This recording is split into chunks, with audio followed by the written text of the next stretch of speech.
You know, my experience of meditation over the years is so important, that meditation is so important to be able to subdue the mind, to be able to actually understand the nature of mind, then it's absolutely critical.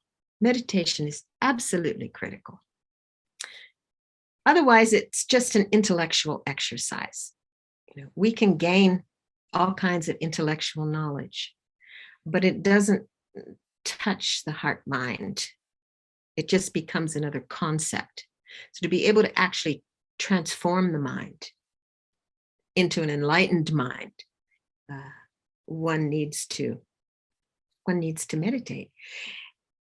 I was touched many, many years ago by Geshe Lodin's, Acharya Geshe Lodin, Thupten Lodin, who he was from Australia. I'm not sure if I know that he had retired some years ago, but at any rate, he wrote a book called The Graduated Path to Enlightenment. Fancy that. And in it, he described the enlightened mind. I was so taken with it. I memorized it at the time, and I might have it still attached somewhere. He said, the enlightened mind is filled with the greatest, most far-reaching love. It's fused with wisdom and compassion, completely free of ignorant hatred, ignorant attachment, and ignorance itself. It's an unstoppable wellspring of happiness, peace, and contentment, filled with boundless joy and no limitations to creating beneficial circumstances reflecting that joy. So I thought, wow. If you parse that out, you know, what is boundless love? Love is wishing the beloved to have happiness in all its causes. And compassion is wishing them to be free of suffering in all its causes. So if you universalize that and bring all beings into that, you know, you have boundless love and compassion. And wisdom, knowing all realities in every situation, as the seventh Dalai Lama says, right? The wisdom that knows all realities in every situation. To have that kind of a mind would be a joyful mind, wouldn't it? Would be a joyful mind all the time, joyful mind.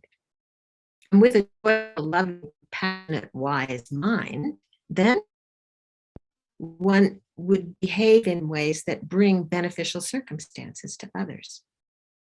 It just stands to reason. So I think about that, you know, enlightenment is not a place. Enlightenment is a state of mind.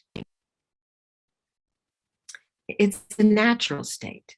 Fundamentally, the mind is peaceful and pure and awake. It's wise and kind. But these qualities are covered over by the 10,000 things we think and do every day. In his Mahamudra teaching to his heart son Naropa, Tilopa said,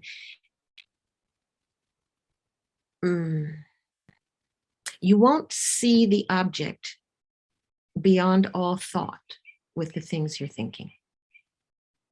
You won't find the object beyond all deeds with the things you're doing. If you truly long to reach the object beyond all thought, beyond all deeds, take a trip inside your mind and rest there within the naked mind. Penetrate the putrid swamp of your conceptions. Don't feed or strangle what appears. Just take it as it comes. And when there's no more to grasp or to let go, you're released into Mahamudra or clear light mind. But we have to pause. It's an opportunity. Meditation is an opportunity to discover our mind's true nature. So it's seeing through the veil to pause and rest in naked awareness affords us the opportunity to see that all appearances, thoughts, feelings, emotions, memories, mental images, planning, fantasies, all of them, every object of the mind is completely empty of any sort of inherent existence. They're all essenceless. If you look at the root of things, as it says in the complete path, emptiness is clearly understood. So when we meditate, we begin with the breath. This is where we use it as an anchor, as something that we can bring to mind and stay. And the rest of the world goes by. Thoughts, feelings, emotions. Milarepa said, you can't stop thoughts, put them in an iron box. You can't do that. But you don't have to entertain them. You see, they will come, but you don't have to entertain them. Serve them tea and write the great American novel about it. When we get trapped, and this is the point, not to get trapped. So the mind wanders, we notice, and we return and refocus. It's very simple, that's all. We attend to the object of meditation, which in this case will be the breath, if you like, or an object that is familiar to you. Then stay. You make a strong determination to stay. I will stay. I think maybe we'll sit for 20 minutes. And we'll say, I'll do that. I'll stay. It's my intention to joyfully focus on this beautiful breath. And when thoughts arise, I intend to return my attention to the breath. And I intend to do this lovingly. We give our mindfulness a pat on the back when we find ourselves wandering, and we return. And that's all. And then we watch, we see, we begin to see what is happening in the body and the mind as we remain attending in this moment. So as the posture is the foundation of our meditation, let's find our meditation seat where we can be still and relaxed and vigilant, and think that I am engaging in this meditation in order to actualize my full potential, so that I might be of the greatest benefit to every single living being. So beginning with some relaxation.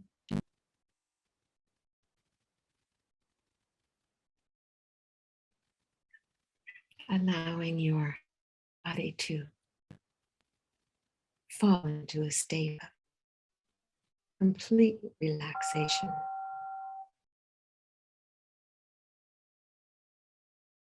We scan the body from the crown to the toes, slowly. And any tension that you might find, simply allow it to release.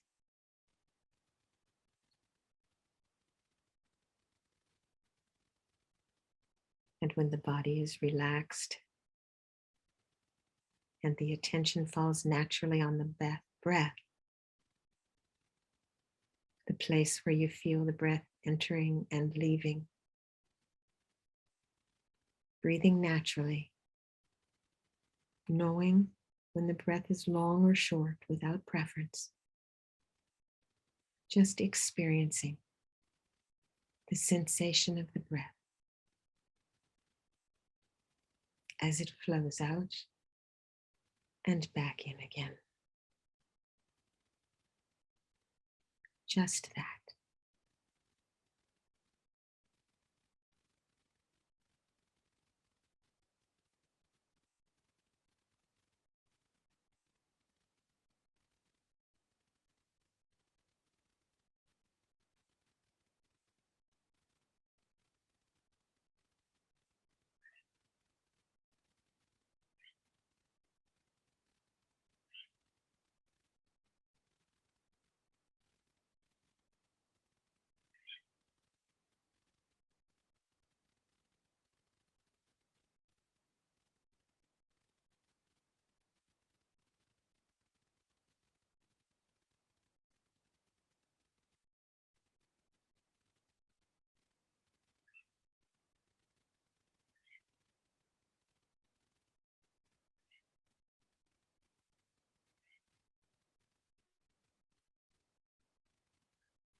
If the mind is very busy, sometimes counting a full cycle, 10 full cycles, is useful. If that's helpful to you, count at the top of the in-breath, breathing out and back in again as one. And if you lose count, just go back to one. And if you go to 10, then return again to one.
Be satisfied if just 10% of the mind is on the breath.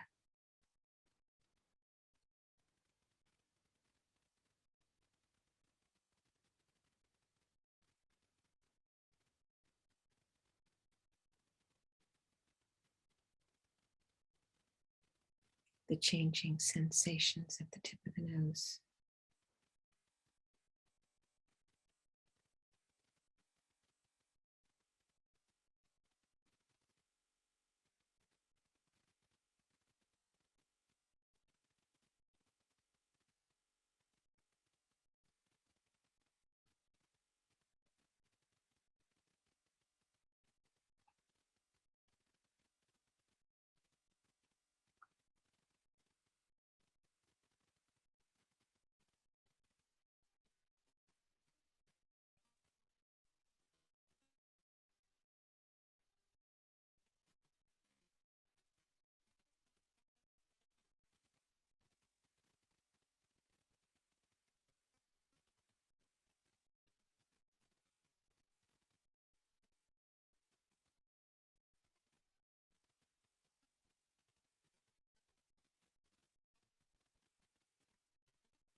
When the mind has been distracted,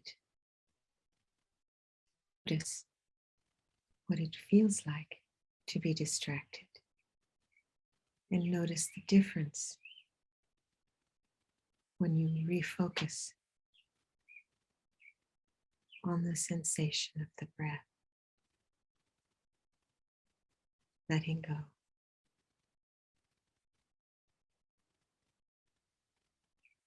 Focusing on the breath with a joyful heart is emotional training.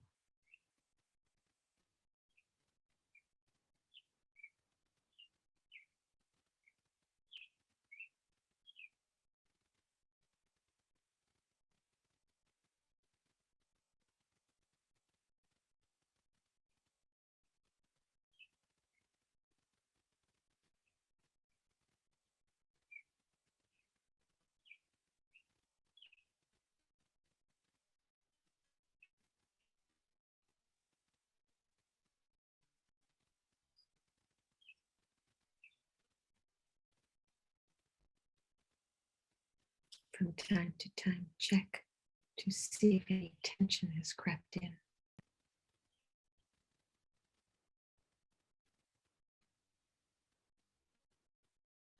And if so, allow it to release.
All right. Well done.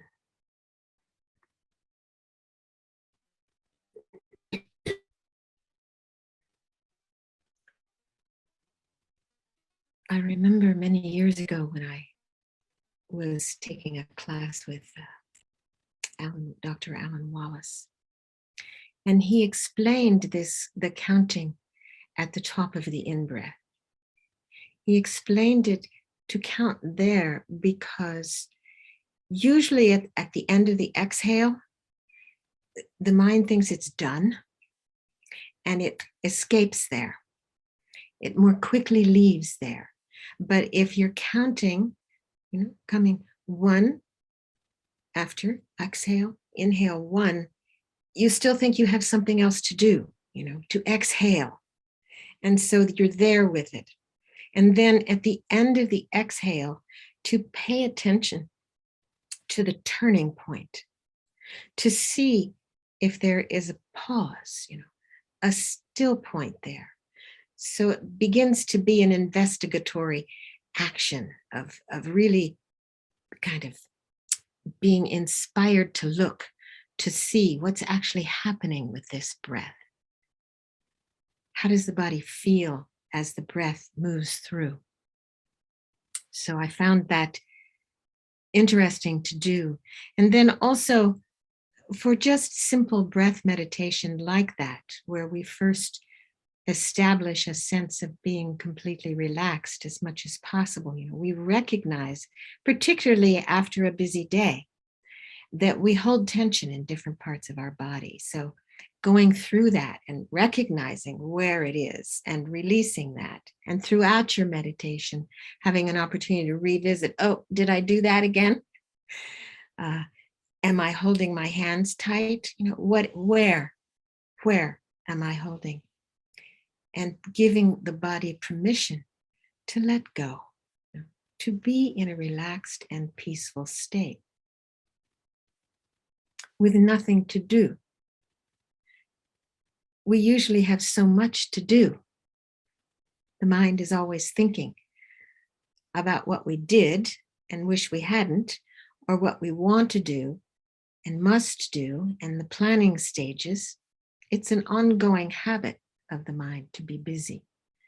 So to reverse that habit and just allow that to go through, like walking in the side door and out the other door.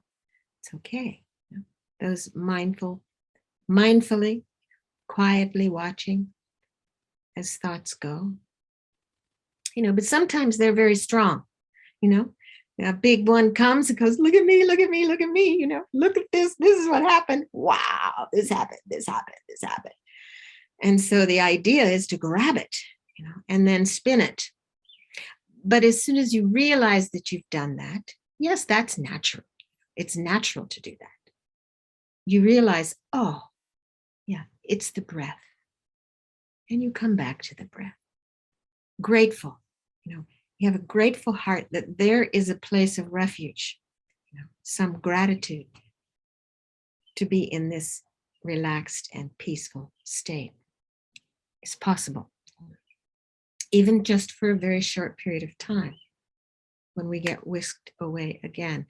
But like training a puppy to stay, each time, you bring it back and tell it to stay, and you reward it for staying.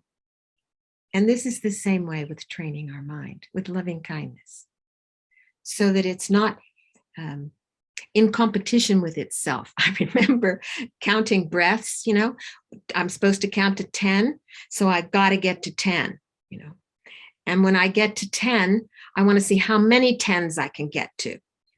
And if I don't get to 10, then I'm disappointed. So there's this competition going. It's not like that, It's not at all like that. It's just a method to recognize whether we've lost it or not.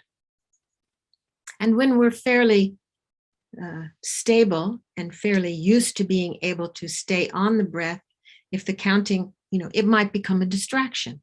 So you leave the counting aside and just watching the rise and flow. And if sometimes people have difficulty having the breath be the object at the nose, breathing at the nostrils. Sometimes that gives anxiety to people. So then drop it to the belly. And there's the belly rising and falling. As we sit in relaxation, the belly should be soft, and we should be breathing into the belly, letting it be soft. So we must find our object of meditation that makes it possible for us to be peaceful, right? Yeah, so like that. Question, comment? All good? Please, Barbara. I find for myself, and it's reassuring that wherever it is on our body, that's fine. I focus on the in-breath on my nostrils and my chest falling on the out-breath. Okay. I just notice that more than the out-breath coming out my nose. Mm-hmm. I just don't notice that as much. So I don't know, it's two different places. Yes, yes. Eventually, it's okay. You're developing your concentration, but eventually you will want to bring it to a single point. Being more one or the other. Right. But, don't stress about it. Don't stress about it. Just being aware that you're breathing in and you're breathing out. Mm-hmm. Buddha said, a yogi knows when they breathe in and when they breathe out. So this is basically it. And I don't think that it's a problem to, you feel the sensation at the nostrils. If you were going to do an experiment, and you said, okay, let's just see what the difference is. And then you see, is it cool on the in-breath and warm on the out-breath? You just watch that just to see if that's true. And then is it going to be that same way on the second breath? And then you might be bringing yourself to that place without letting go of that point. You can try that for a few breaths just to see if you can stay there. But don't make it difficult. Don't make it difficult. Okay. I also noticed that I was starting to get dull, and I was grateful that I noticed that. So then I peeked my eyes open ever so slightly, and did that make a difference? Isn't it amazing? These little techniques, so simple, so simple. We can feel like we're just about in samadhi when we're just about to fall asleep. You get into that subtle dullness and you think, there it is. Isn't that wonderful? So comfy. You can waste your whole life in subtle dullness. It's very good that you caught it, that you saw it, that you were falling into that subtle dullness, So the two enemies are subtle dullness and agitation, grasping after all those, going. In the very beginning of my meditation experience, actually, I wouldn't even call it meditation. I would be bored. And so I would just create a fantasy.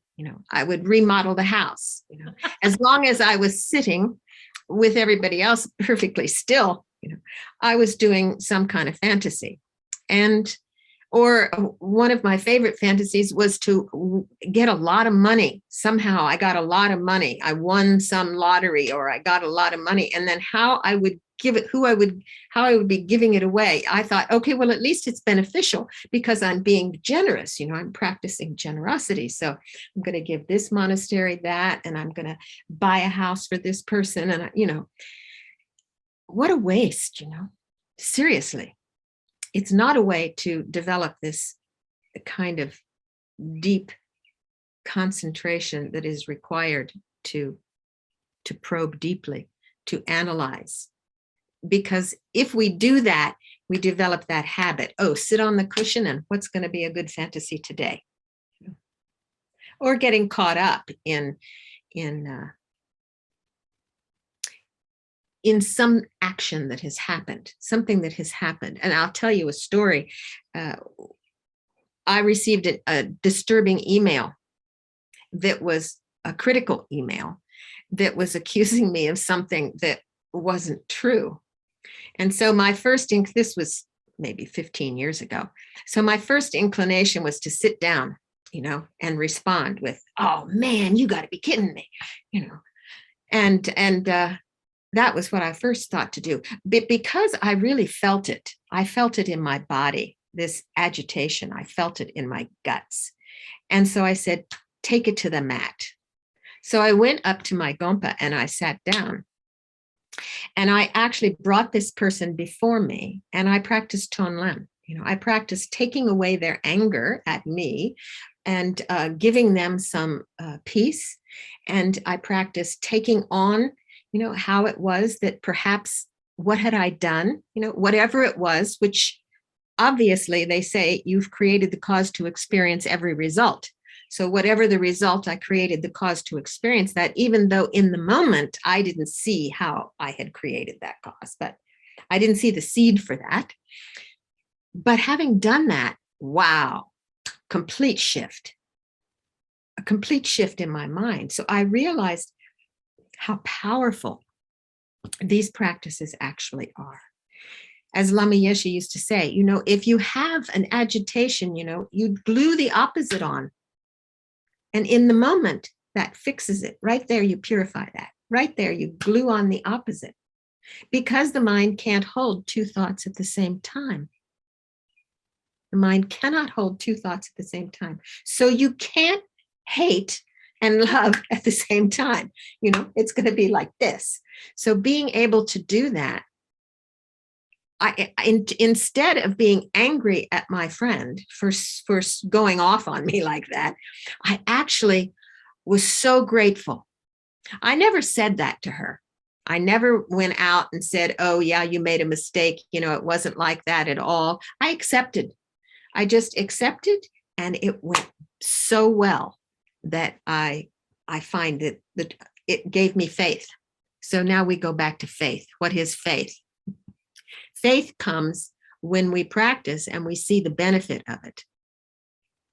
Lord Buddha said that faith is the mother of knowledge. The mother of knowledge.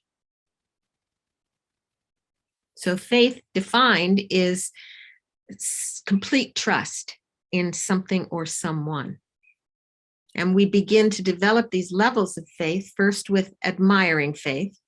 We see a teacher or hear a teaching and we're inspired. We admire that person. We think, wow, amazing. And then the second level is aspiring, aspiring to have that level of that teaching or that mental state, and believing that we actually can attain that through effort, that we actually have the same potential.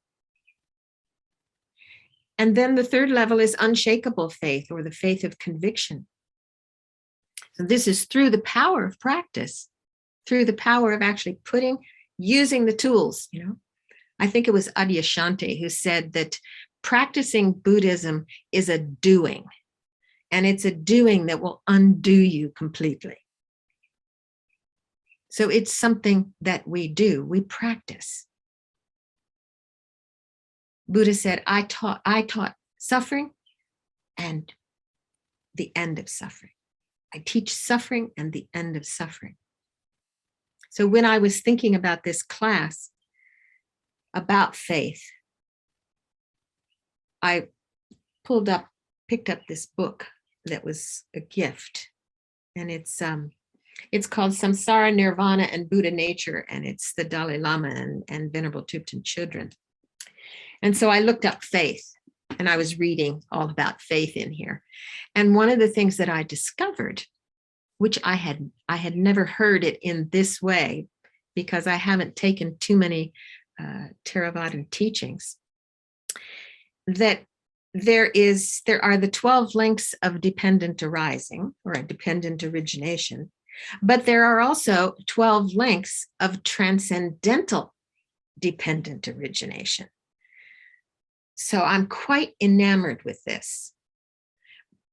For those let's have a little refresher on the 12 links of dependent origination, because Lama Tsongkhapa said, in order to cultivate wisdom, strive to realize dependent arising, how it is that we create suffering. That's what dependent arising is. It is a primer on how it is that we create this suffering world. And Lord Buddha gave this teaching to a king who wanted to give a gift to a neighboring king who had given him a nice gift. And Buddha said, have this painted and give him this gift. So he had a tanka painted, which is the wheel of life. And maybe you have seen it. It shows Yama, the Lord of Death, holding the wheel. And then you've got in the center, you've got a rooster and a snake and a pig. The pig represents ignorance and the snake represents hatred, and the rooster or the chicken represents desire. So then you've got the 6 realms of existence, possible birth. And then outside of that, you've got the 12 links. And so I always looked at that and I never really paid too much attention to it. I mean, yeah, okay, there's the 12 links. There's the wheel of life. And it's often hung right on the door of a gompa. It's right there in your face. And it wasn't something that I really wanted to know about. But I read Kathleen Singh's book, Unbinding, and she does a very good job of giving it a very clear understanding of how you can understand the 12 links in real time, how you can understand how we create this suffering world. Unbelievable how we do it, and it starts with ignorance, right? That's the first link, is ignorance, which is, His Holiness says, a misknowing. We think we know, but we've got it wrong. So it's our ignoring. My grandfather had a dairy farm, and before he had a tractor, he had horses, a team of horses that would plow the fields, and they had blinders. And I asked him one time, I said, why do you put that on them? And he said, so they don't get spooked, they don't see side to side, they only see right there. They only see. There wouldn't be a rabbit or a snake or something coming in their path, and then they get spooked. So I thought about that when I was thinking about it. It's like we go around with blinders on, and we're just functioning by habit. So because of ignorance, we create actions. So these actions or karmic formations, they're the condition of habit, deeply ingrained. And this is where our stories are, our assumptions, our desires, our beliefs. So because of this, these actions plant seeds on our consciousness. So they then, with this conscious, just being aware, we could say, our consciousness, even though it doesn't have the whole story, it fills in the gaps. It's kind of like seeing a neon sign that's missing a letter. We know the word. So we automatically go there based on a few little bits. It's not like we know the whole story, but because of our own ingrained habits, this is what we see that. It's like that. And so then there's name and form. We name it. It comes into form, and because out of name, So with the 6 sense doors, they come in contact. Once they come in contact, there's a feeling, positive, negative, or neutral, that arises. And with the feeling, there's a craving immediately. We lean into it. We want more of what we like, and we want less of what we don't like. So we lean into that. And then we grow that craving, and it becomes grasping. So this is something that becomes an irresistible desire. And we have an urge to have that. And our attention blindly follows it. And the next link is becoming. We become the one that has that. And at the time of death, we become the one who's now going to take birth. And then that's followed by aging and death. And we do it over and over and over again. But we do it all the time throughout our life. It's not just about birth and death, rebirth and death, but it's about the whole cycle of how we get trapped in it. And the cool thing is that we can step off the wheel. That's the bit that we have to know. This is what we have to know. But we have to recognize that it comes from ignorance. It comes from having the blinders on, you know. It shows actually ignorance is depicted as a blind man with a cane on the wheel of life. Very interesting, isn't it? Which brings me to the blinders on the horses. So we have to wake up. That's what we're doing, you know, waking up, awakening, you know, the Buddha, awakened one who knows. So this is what we're trying to do, is to wake up. So once we have an understanding of how we create this suffering, how we churn suffering, then if we can recognize that, then suffering becomes an aid. It becomes an aid because of suffering. We have faith arising in something that is reliable and trustworthy to get us out of that. So faith is the second in transcendental dependent arising. First, you have to have the suffering, because you don't turn to get out of the suffering if you don't have it, if you don't recognize suffering. And if you don't recognize, even on a very, very subtle level, how we suffer, how it is that we want to create a nice present box of our life and wrap it up with a bow and keep it just like this, everything nicey, we fail to recognize that change is happening moment by moment by moment. Through the power of meditation, we begin to see that.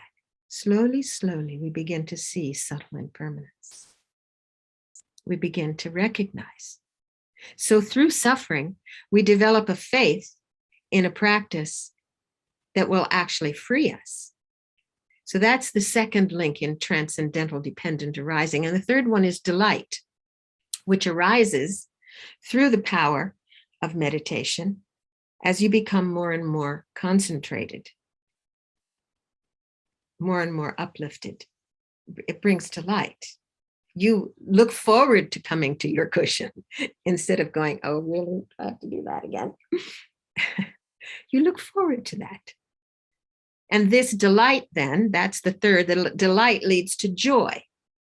And this is a gladness which brings pleasure. And at the same time, there's a subtle fear of losing it. You know, you have this nice, joyful feeling, but there's an undercurrent. And that is curbed with pliancy, which is the next one, a tranquility. And this brings a stillness that gives rise to bliss, which is more stable than joy. So we've got suffering, faith, delight, joy, pliancy or tranquility, and bliss. So this gives the mind a pleasant concentration, which is next, concentration. This concentration unites the mind with a single object, and you're steadier and more focused. So this is all, you know, really words attached to the stages that one goes through as you begin to become more and more and more concentrated. So through the power of concentration, then, you can develop wisdom, the wisdom that frees us from cyclic existence. Through the power of concentration, you can apply that concentration and clearly see that conditioned phenomena is impermanent, it's in the nature of suffering, and it has no self-existence. So this is the knowledge and vision of things that they are as they are. That's number 8, knowledge and vision of things as they are. So we recognize, which gives rise to disenchantment. Now you might think that's a negative thing. I'm disenchanted. But what it means is to be disenchanted with thinking that the happiness is somewhere out there. You know, if you would just bring home a cherry pie, I would be happy. But you forgot the ice cream. Really, being disenchanted with whatever is concrete that we think we can bring happiness into our life. So it's being exhausted about chasing delights. This is what that means. And so with that kind of disenchantment and more penetrative insight, then directly we see how reality exists. We see that with this dispassion, this disenchantment, we have dispassion. We don't have any grasping. We don't have any of that. And we see reality as it is. We see the truth in direct perception.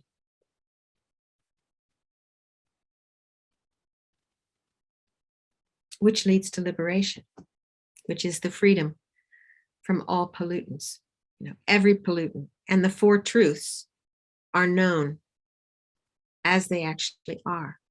And this eradicates all the remaining defilements. And so the last one is a knowledge that, in fact, these pollutants are destroyed. Mind is freed, and there's no doubt about that this is true.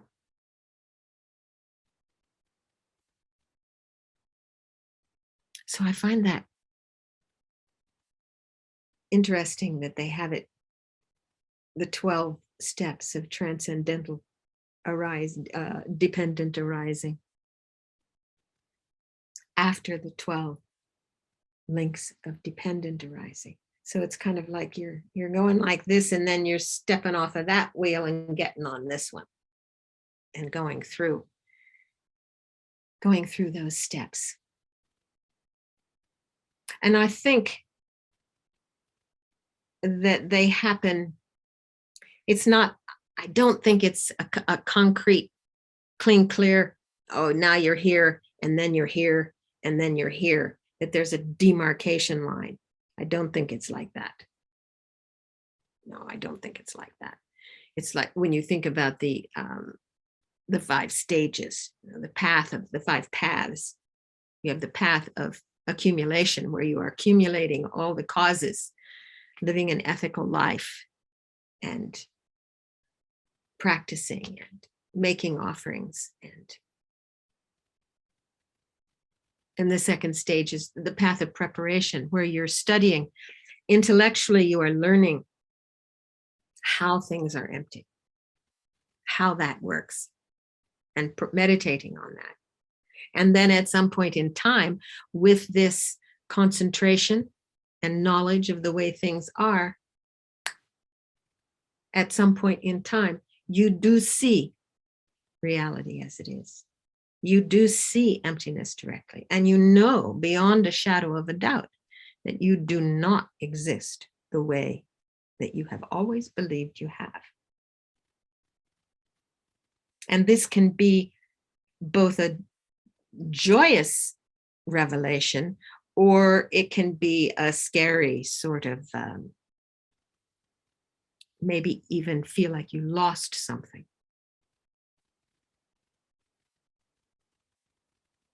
And that, they say, those 2 possible reactions are depending on how much positive potential you have or how much good karma you have. I think just to see emptiness directly, one needs a storehouse of positive potential.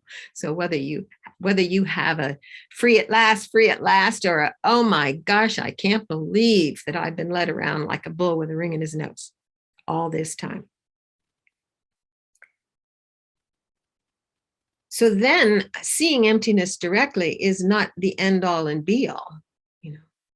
It is then entering into the path of habituation, because one needs to then remember that experience and habituate in that experience. So through that experience, then liberation comes. Because all of these states of mind that are on the 12 links of dependent origination, how we keep going in our suffering, that wheel, all of those, you know, they come from ignorance. They come from believing in the true existence of oneself and others. That oneself and phenomena, the true existence. So once one sees the selflessness of oneself, then it can be applied to all phenomena, and one habituates in that. Because still you come out of that meditation and still things have the appearance of being solid and self-existent, but there's a crack. There's some doubt that it's solid, self-existent, because you know otherwise. So this is faith comes through the power of practice. Faith arises and then becomes the mother of knowledge, because it is through faith and through our practice that we are able to actualize the path. And the more we practice, the more we see that those afflicted emotions, that the grasping that we have had, we can look back. I think, you know, you can look back over years, you know, go back some years from the time you first met the Dharma, and you can look and you say, oh yeah, that doesn't bother me anymore. That used to really bother me. It doesn't bother me so much anymore. And then you begin to see the mind is shifting. You don't have to apply analysis in the moment. It's just that anger is not coming. So you don't have to analyze. It just doesn't come anymore. It's like not entertaining your visitors. They're not inclined to come to your next party. They got nothing from it. So when we sit and the thoughts come and they get nothing from us, slowly, slowly, slowly, they begin to settle, you know, just like sand in an hourglass. And we can be awake and aware, and we can begin to see how it is that awakened mind actually exists. What does it mean? What is this naked awareness in which everything is contained? This emptiness and conventional reality, or appearances, perceptions, and emptiness, you know, conjoined. How can that be? Through analysis, one then discovers that.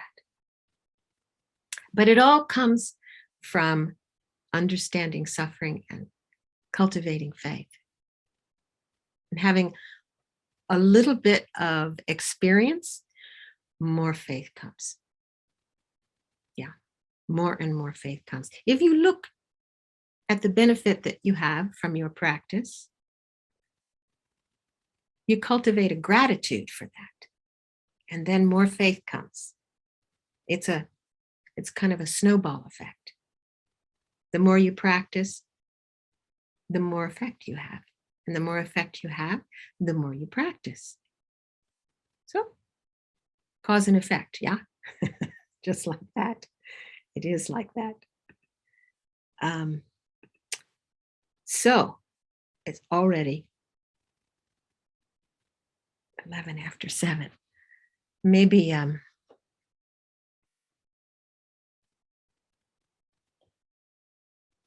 maybe we think for a moment, just think about gratitude for a moment.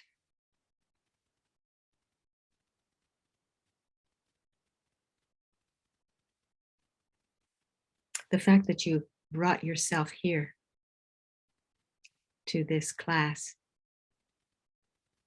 to this session of this class, when there are many, many other things that you could be doing.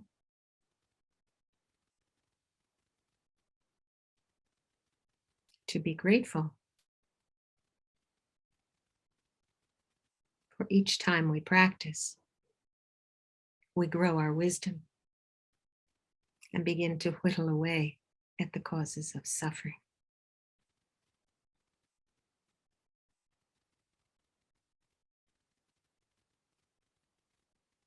We turn our refuge to the Buddha, the Dharma, and the Sangha.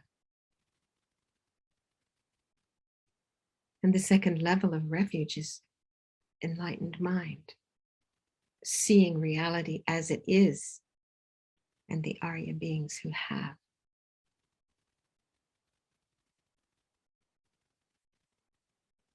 But ultimately, we take refuge with confidence that the nature of our own mind is wisdom. Its expression is clarity. And its compassion is all pervasive. Like the rays of the sun shine equally, unimpeded.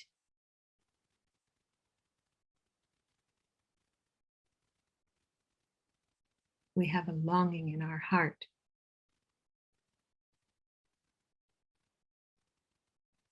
to be free. And as we look around at the state of the world, and we see how it is that ignorance produces so much suffering.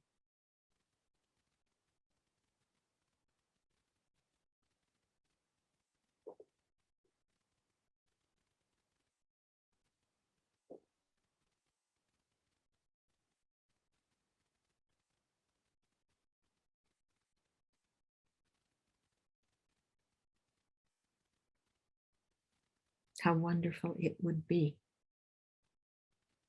if all beings were free of such suffering.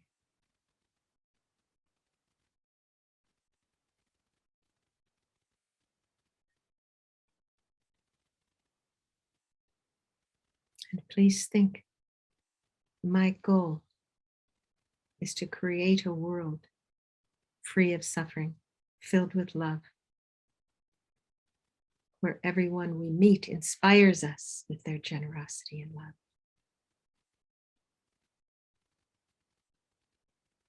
To make that our goal, where we don't find that to help create it.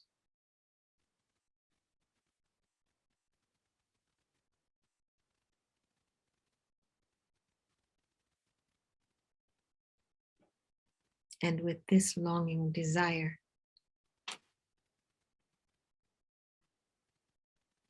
think of your teacher, your heart Lama.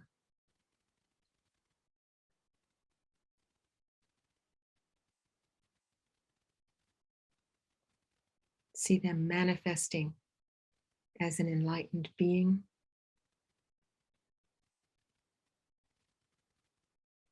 And let your heart be warm with gratitude for having them in your life and the many gifts they have given you.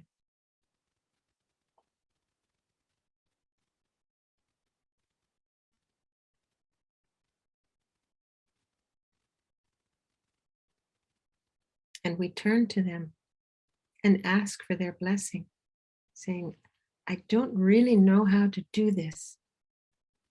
Please help me to be able to. And we imagine them smiling at us, laughing, so pleased that we even asked. And see them melting into a sphere of light and coming to our crown. This small sphere begins to then float down through the center of our body,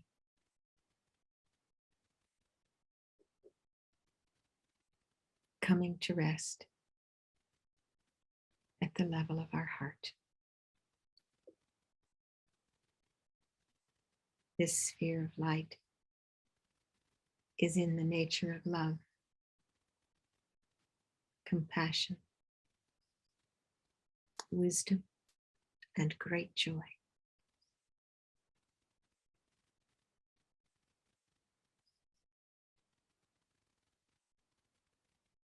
It's warm, soft, and as you inhale, imagine that it begins to be energized.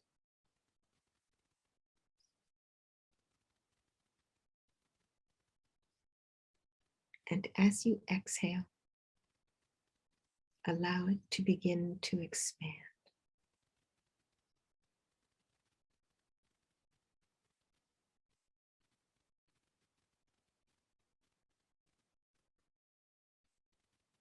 Inhaling, it's brighter.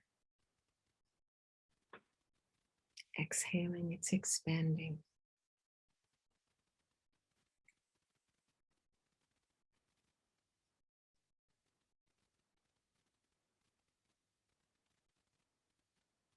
Until your whole body is filled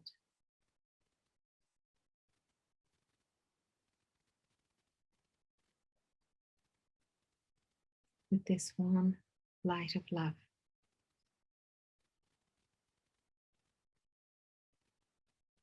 And know that you are loved.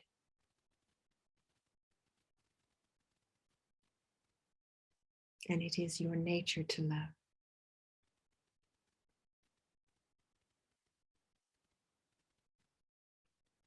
And as you continue to energize and expand, this light of love becomes uncontainable. And experience it passing through all of your pores. This universal love until it fills your room and reaches out to all those joining us today.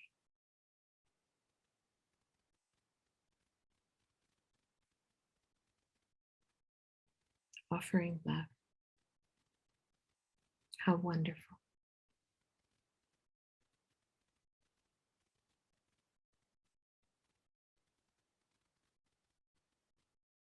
And let it expand out, touching your friends and family.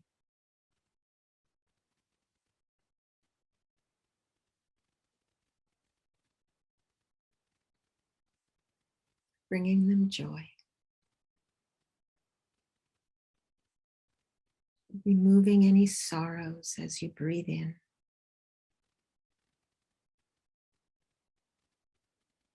Let the light grow. Let it grow until it surrounds the world.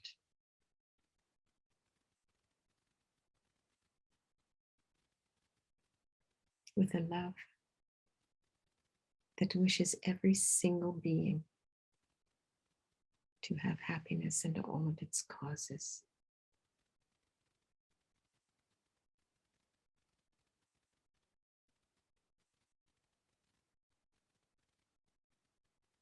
Removing suffering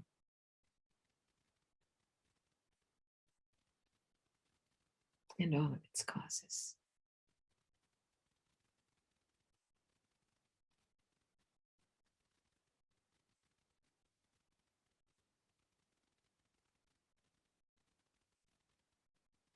Bringing love to hate-filled minds. Removing war.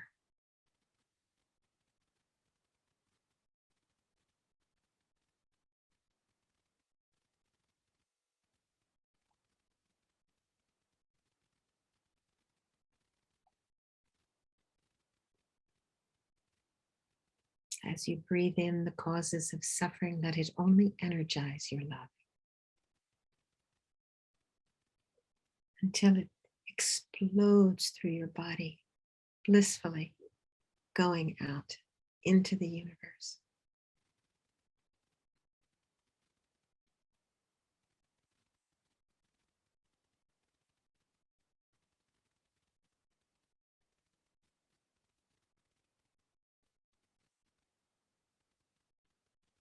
Let it go out to the multiplicity of universes as far as the imagination will allow.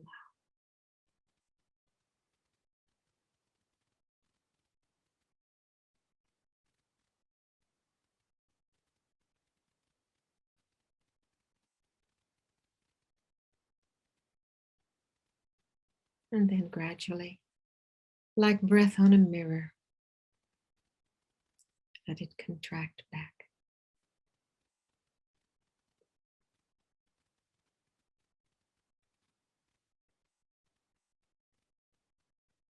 Until once again, it's the size of the room.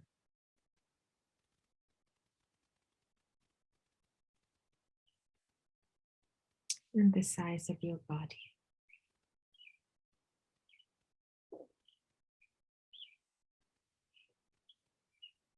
And once again, a small sphere of warm light that rests gently at your heart. Always available. Universal love.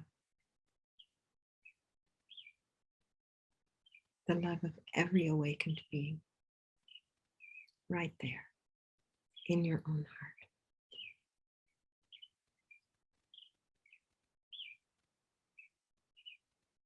How wonderful.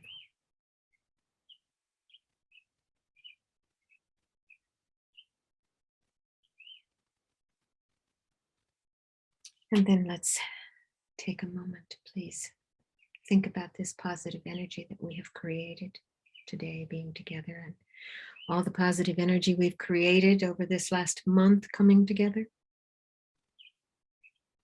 and dedicate it to the welfare of every living being. May we quicker than quick become Buddhas, so that we always know exactly what to do in every situation, so that our hearts are always filled with love, wisdom, compassion, and great joy.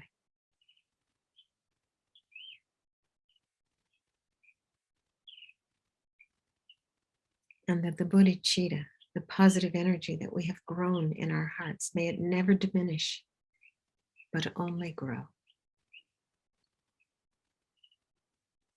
And in all our lives, may we never be separated from a path leading to freedom.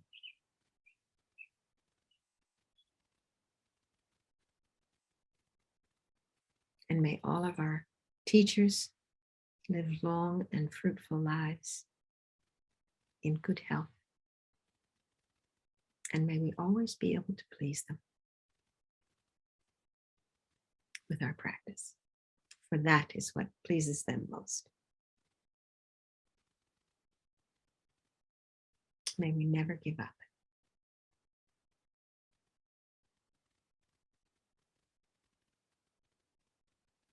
And if you have special dedications, those on prayer lists at various centers, those who've passed away, may they have fortunate rebirths.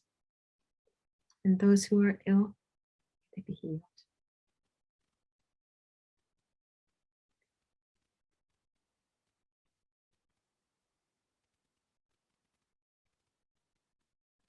And most specifically, may the wars end. And may people think of benefiting one